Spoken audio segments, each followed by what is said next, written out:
皆さんこんにちは、J カムです。今日は私がフォレスターで使用している小物類を紹介していきたいと思います。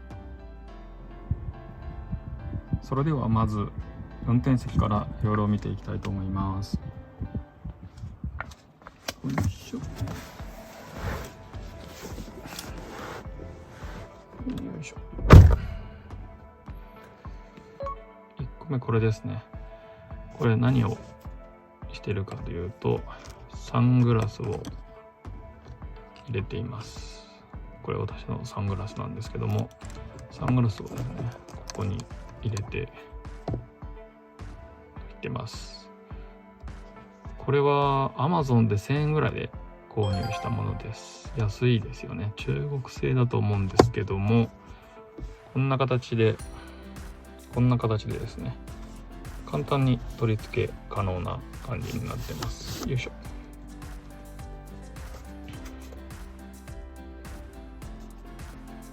これで1000円って安くないですかね。こんな感じになってまして、磁石ですね。磁石でくっつくようにこうなってます。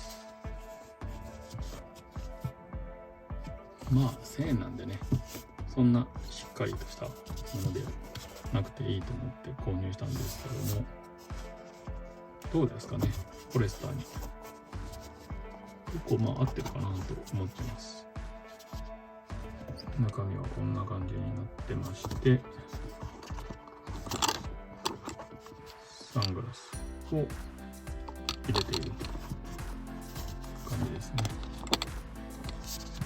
高さはこんな感じですかね。簡単なカードとかそこら辺も入れれるような形にはなってます。次に私が使っているものはマグネットスマホホルダーになります。ちょうどこんな形で使用しているんですけども、結構重宝してるんですよね。後ろにこんな形でマグネットでくっつけれるようなものを入れてまして、ここにこんな形で、取り付けてやってます。いつもはフォレスターに搭載されている USB にこのように USB ケーブルを接続して、車を運転中はスマホを充電しながら使っています。通常はこんな形で、USB 充電しながら運転している感じですね。一応ここの運転席のところにもスマホホルダーつけたんですけども、実際はこちらの助手席側のスマホホルダーを使うケースが多いですね。足がぶつかるんですよね。ここの運転席のスマホホルダー、ちょっと少し失敗したかなと思ってます。こういう形で足がぶつからないようにもできるんですけど、私暑がりなのでこれをやっちゃうとちょうどクーラーの送風口に少しかぶるんですよね。そうするとちょっと暑がりの私はちょっと嫌だなと思って、結局助手席側にくっつけるって形です。私の妻は寒がりなので送風口を止めてる場合が多いんですよね。なので助手席のマグネットスマホホルダーにくっつけていつもは使っています。次に私が取り付けているのはドライブレコーダーです。前に YouTube の動画で紹介しているものになります。通常はエンジンをかけている状態でしかこのドライブレコーダーは電源がオンにならないようにしているんですけども、ドライブレコーダーのデータをスマホに転送するときにはちょっとエンジンをかけっぱなしだと近所迷惑になるので、このようにモバイルバッテリーをドライブレコーダーに接続することでデータ転送を行っています。私がなぜフォレスターに搭載している小物類を紹介しようと思ったかというとですね、実は今ドライブレコーダーのデータを転送中なんですよね。ちょっと暇すぎるのでフォレスターに搭載しているものをいろいろ紹介していこうかなと思ってこの動画を撮っています。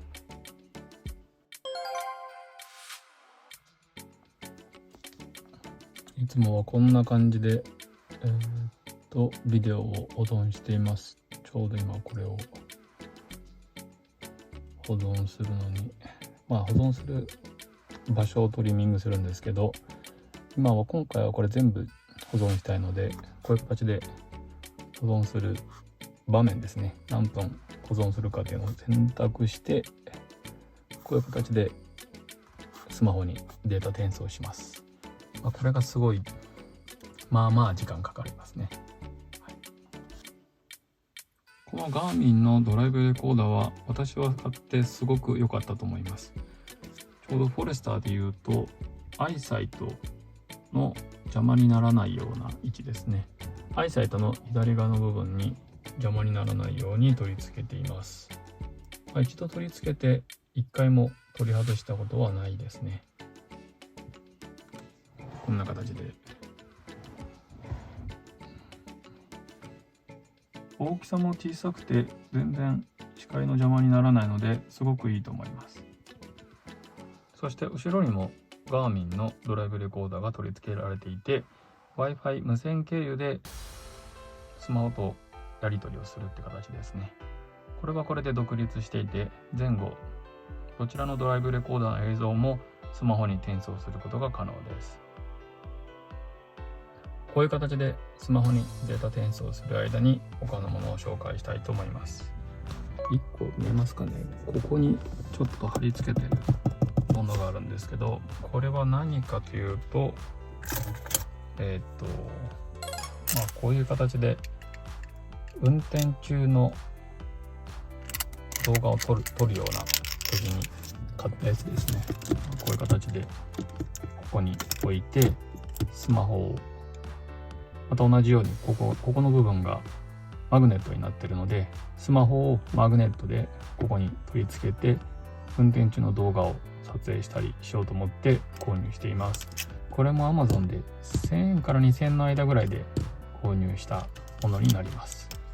これで撮影した動画に関してはまだ実は撮影していません。ちょっとコロナもあってあまり出かけられてないので領収をする機会がありません。コロナが落ち着いたらこれで撮影した動画をまた YouTube で流したいなと思ってます。これはこんな形になってるんですね。こういう形で少しだけこう伸びるような形で、こういう形で可動式になってて、ここもこれのネジを緩めることで稼働するって感じですね。ここがペタッと貼り付けて使うような形になっています。まだ使ってないのでどんな動画が撮れるかは今後試していきたいと思ってます。そうこうしている間に 84% ですね、先ほどの動画が撮れています。次に私が使用しているのはドリンクホルダーです。ドリンクホルダー2個で実はちょっと足りないんですよね。コーヒーと飲み物、冷たい飲み物とか温かいものと冷たい飲み物とか、私と妻で趣味が少し違うところもあるので、今現在3つ、使えるような形に、1個増やしたような形のドリンクホルダーを使っています。結構簡単に取り外せるので、使わないときは床に置いたりしてますけど、基本は常にこんな形で差し込んで使用しています。ちょうどこのデザインフォレスターと合ってると思いませんか？ちょうどどんなドリンクホルダーにも合うように、こういうバネ式になっているって感じですかね。これはほぼ全てのドリンクホルダーがそうなってるんじゃないかなと思います。フォレスターの X モードのこのスイッチの周りがレッドになってて、このドリンクホルダーにもレッドにしようと思ってこれを購入しました。これに2000円ぐらいで購入したような記憶があります。どうですかね。意外に違和感ないと思いませんか？縦にしてるって感じですかね。ちょうど X モードの邪魔になるかならないかぐらいに、だいたいこのような形でコントロールしてますね。私は車の芳香剤をここに置いているんですけども、これが唯一フォレスターで気になるところですかね。皆さんはどこに芳香剤を置いてますかね。私はなんかいろいろ迷うんですけど、結局ここに落ち着くんですけども、大きさも限られるっていうことで、ちょっと未だに定位置を迷っています。コロナになって除菌シート必須になりましたよね。私は今ここに除菌シートを置いています。ちっちゃいやつしか入れられないのでちょっと困るんですけど、今はここに置いています。あとは助手席の下にいつも、ゴミ箱は置いてますね。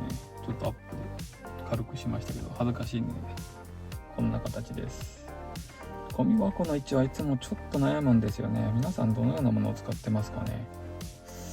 ちょっとあまりいけてはないですけど、今はこういう形でベタ置きしているような形で私は使ってます。それでは次に後部座席を見ていきたいと思います。乗り込みます。よいしょ。はい。一番最初に目につくのはこれですかね。子供用のドリンクホルダーですね。これは妻と次女が選んできたものになります。可愛いですよね。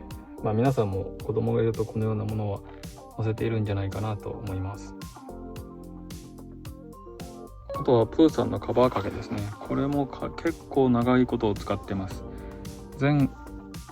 前の車のアウトバックの時代から使っているもので、子供たちにとっては親しみやすいいつものやつですね。後部座席に取り付けているものといえば、このインバーターですね。時々これはキャンプとかで使ってます。車に乗せているものです。あとはこのシュガーソケットで電源を供給している、先ほど説明したガーミンのドライブレコーダーですね。これは常に動いているような状態になってます。私の子供は車で寝るのが大好きなので、だいたい常にこのような布団カバーは入れていますね。あとは足拭き雑巾ですね。そして、コロナになって必須なマスクは常に車に入れている状態にしています。